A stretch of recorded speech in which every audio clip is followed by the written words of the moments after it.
Olá pessoal, todo mundo bem? Eu estou aqui para mais uma aula de Fundamentos da Matemática, por curso de Administração e Ciências Contábeis, do primeiro período da Faculdade Uneuro. Então hoje, de acordo com o nosso planejamento, era para termos uma atividade avaliativa, só que como nós já fizemos uma atividade avaliativa há pouco, então hoje nós vamos ver o próximo conteúdo e possivelmente na próxima aula teremos essa atividade aí para fechar os 4 pontos. Então vamos lá, hoje é fundamentos, função elementar e suas representações gráficas.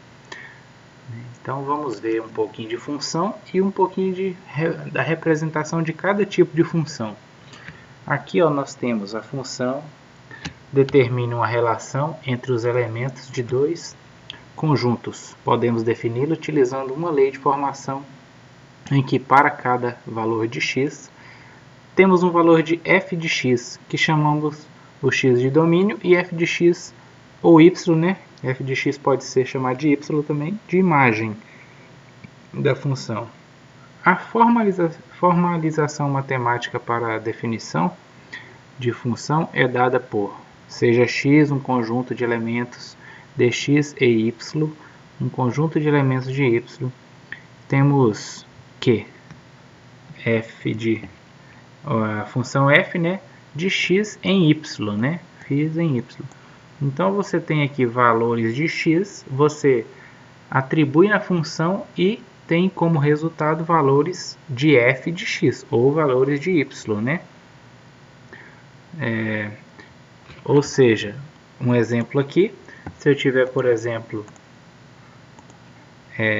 f de x igual a x mais 2, uma função simples, e eu falar que o meu x tem que valer 1, para x igual a 1, então eu vou ter f de 1 é igual a 1 mais 2. Então, f de 1 é igual a 3, Ou seja, o f de x é igual a 3. Então, quando eu atribuir 1 no meu x, nessa função, eu vou ter y igual a 3. Tá vendo? Então, lá estava o primeiro conjunto x e o segundo conjunto y. Conjunto do domínio, conjunto do contradomínio, ou da imagem, se estiver utilizando todos os elementos, o contradomínio fica igual à imagem. Imagine isso, 1 e 3, então 1 faz ligação com 3 nessa função aqui, Então seria esse um exemplo bem prático, Por acaso eu coloco 2 aqui, 2, aí eu vou fazer f de 2, aí 2 mais 2 é 4, então f de 2 é 4, Então é mais ou menos isso, aquela figura que está mostrando ali. Aqui.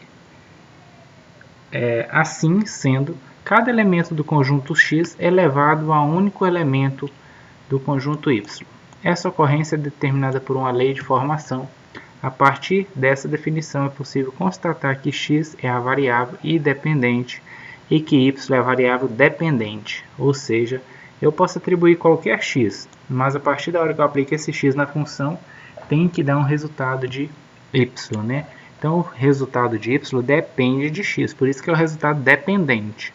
E x é a variável independente. Tipos de função, Olha, tipos de função aí.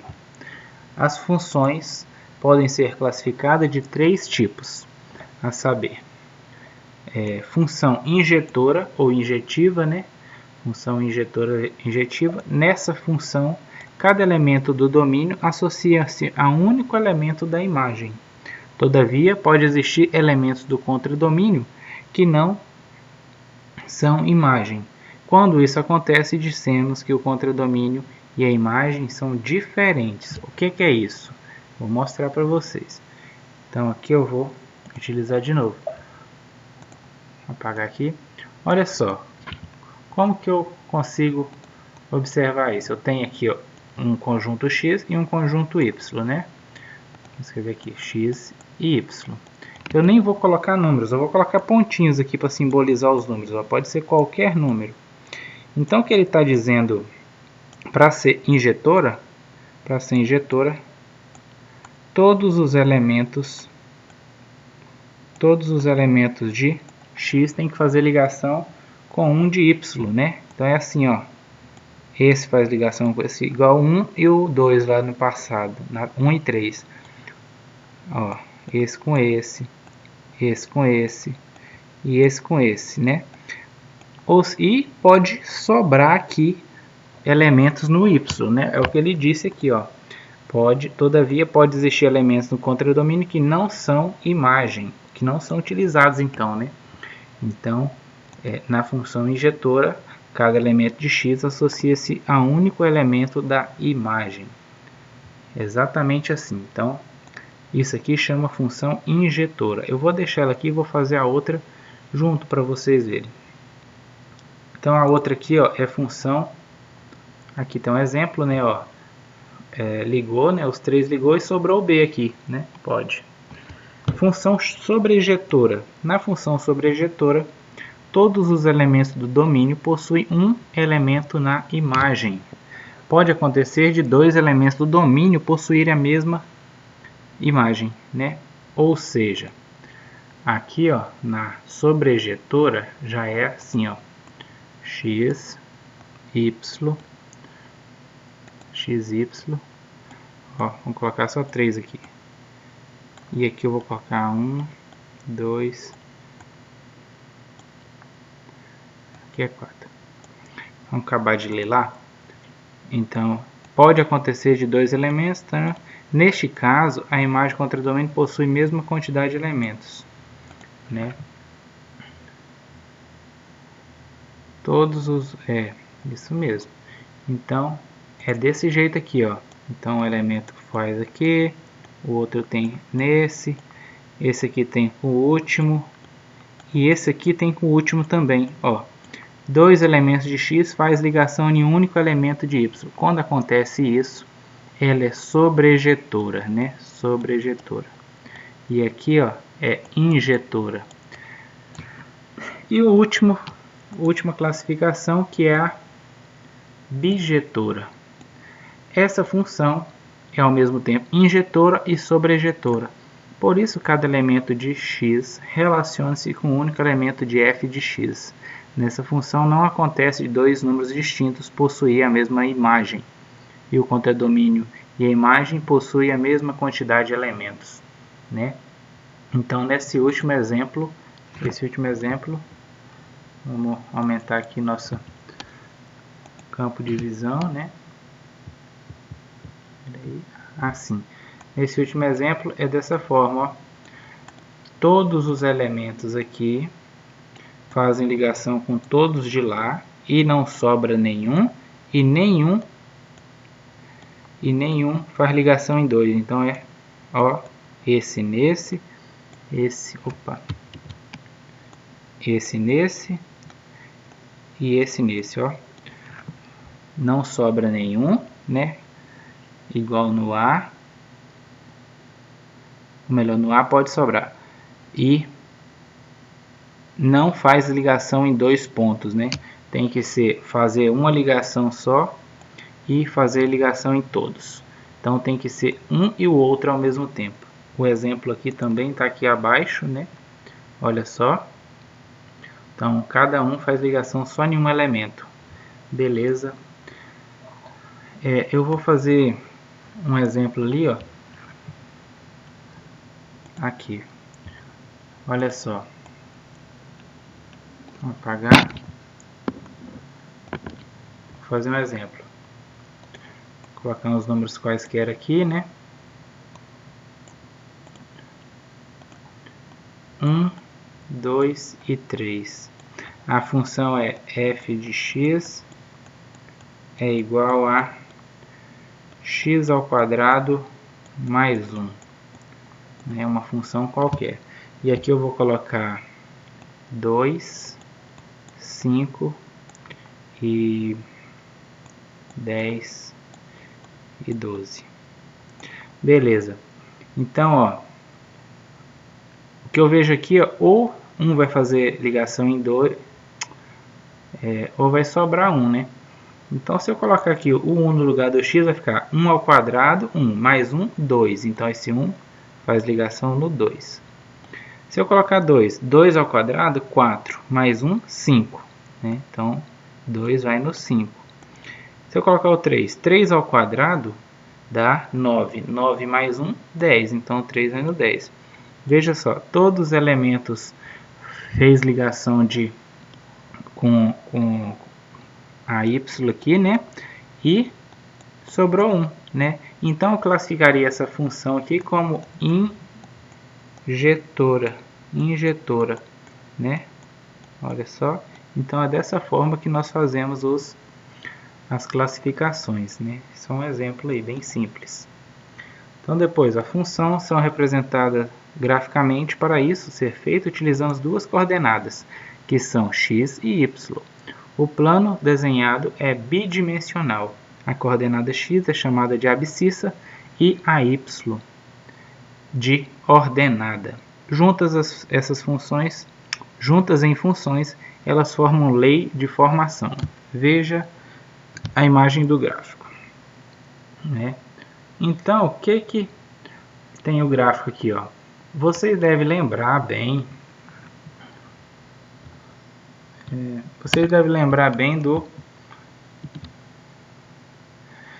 Do ensino médio, que lá tinha represente no gráfico a função tal, x mais 1, né? X mais 1, x ao quadrado. Então é assim, ó, uma função do primeiro grau vai no gráfico, ela dá uma reta, né? A função do segundo grau, no gráfico, ela pode ser uma parábola, ou com cavidade voltada para baixo, ou com cavidade voltada para cima. A função do terceiro grau, ela passa 3 vezes pelo gráfico x, porque ela tem 3 valores de raiz, né? Assim, ó. Então, cada função, uma função exponencial, ela vai ser assim, né? Ó.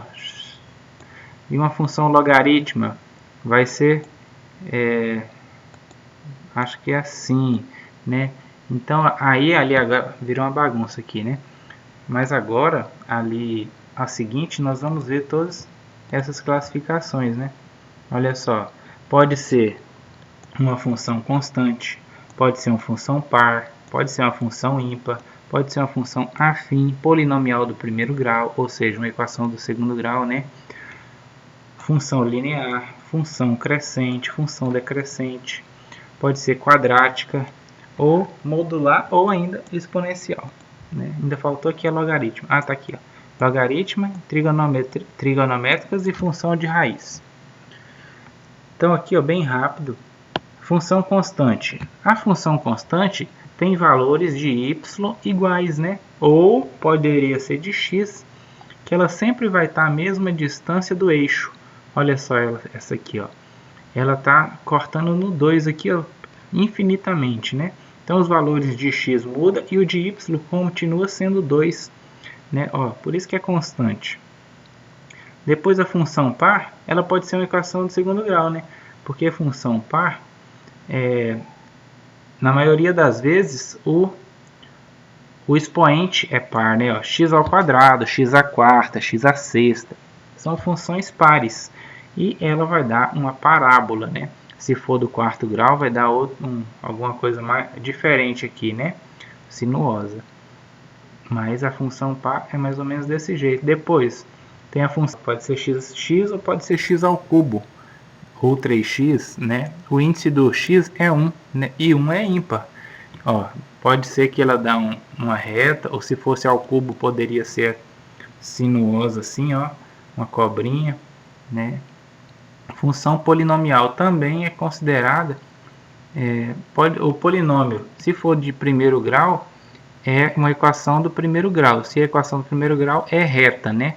Se for do segundo grau, polinomial de segundo grau, já é parábola também. A função linear tem sua origem na função do primeiro grau, né? Então, é outra reta. Olha só. crescente, né? Decrescente, na verdade. Vem aqui do segundo quadrante por quarto quadrante. Função crescente, né? Função crescente, ele sai do terceiro para o primeiro, né? Sempre evoluindo para a parte dos números positivos aqui de x, né? Diferente da decrescente aqui, ó, que vai para a parte negativa dos x, ó. Função quadrática do segundo grau é aquela que dá uma parábola, né, da equação do segundo grau. Olha só, pode ser que ela seja assim, ou pode ser que ela tenha concavidade voltada para baixo, né? Se o x for negativo, x ao quadrado, né, ou se ele for positivo, vai mudar isso aí. Depois tem a função modular, né? Função modular, que é módulo. A função modular tem a característica que ela nunca fica na parte negativa aqui do y. Ela vai chegar aqui e ser refletida para a parte positiva. Lembra que o número, quando vai em módulo, ele não fica negativo, ele sai sempre positivo? Então, por isso que a função modular não reflete na parte negativa, sempre fica positivo. Função exponencial, né? Essa função exponencial é que eles usam para fazer descrever, por exemplo, a taxa de contaminação aí que teve, é um exponencial, né? A contaminação exponencial, que ela cresce brutalmente, né? Ela vai pequenininha e de uma hora para outra ela eleva. Aí aqui, ó, faz um pico e, né? Na verdade, aqui lá é só a taxa de elevação, né? Então, ó, começa aqui infinito, ó, característica, ela nunca vai tocar o eixo x, sempre vai tangenciar o eixo x ali infinitamente, nunca vai tocar, né? Então, a característica da exponencial. E a logaritma, essa exponencial é decrescente, crescente e decrescente. A logaritma é o inverso dessa exponencial, né? Olha só, se a exponencial cresce assim, a logaritma cresce assim, né? Aqui, ó, trigonométrica. Função trigonométrica é a função de seno, função de cosseno, função de tangente, né? Então, tudo isso é função trigonométrica. Olha só. Trigonometria. Muitos não gostam, né? Mas é legal. Um exemplo aqui, ó, cosseno de x mais 2. Né? Pode ser uma equação trigonométrica. Aqui a função tangente. Função raiz. Olha a função raiz, ela começa aqui e quase igual a logarítmica, né? Olha só, começa e toma um destino ali um pouco estranho, né? Então é isso, as representações gráficas são essas, né? Eu vou postar esse conteúdo lá. E o próximo agora que eu vou gravar é resolvendo uns 2 ou 3 exercícios, né? Então, esse fica por aqui. Até a próxima.